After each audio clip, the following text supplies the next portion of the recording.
کہتے ہیں جی کہ عورت سے جماع کے وقت لائٹ بند کرنا ضروری ہے؟ کوئی ضروری نہیں ہے، آپ کی بیوی آپ دیکھ سکتے ہیں، اس میں کیا اندھیرے کر دیں؟ یعنی اس کا معنی یہ ہوا کہ دن میں کبھی میاں بیوی نہ ملے، پہلے اندھیرے کا انتظام کریں۔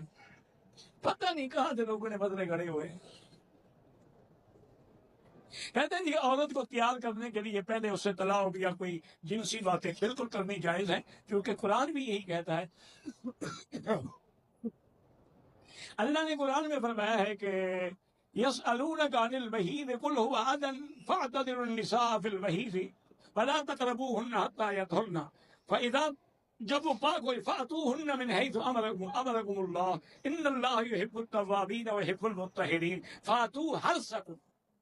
قرآن کہتے ہیں حرث اپنی کھیتی کی جگہ، تو کھیتی میں تو ہل بھی چلانا پڑتا ہے، پانی بھی لگانا پڑتا ہے، اس کی چھان چھکال بھی کرنی پڑتی ہے، بوٹیاں بھی مارنی پڑتی ہیں، تب بھی کھیتی ہوگی نا، تو اس لیے یہ سب جائز ہے۔ بلکہ علماء نے یہ بھی لکھا ہے کہ اگر میاں بیوی آپس میں پیار کر رہے ہیں، تلاوم کر رہے ہیں، بوس و کنار، تو یہ نفل پڑھنے سے بھی زیادہ ثواب، کیونکہ اس سے وہ زنا سے بچے گا نا۔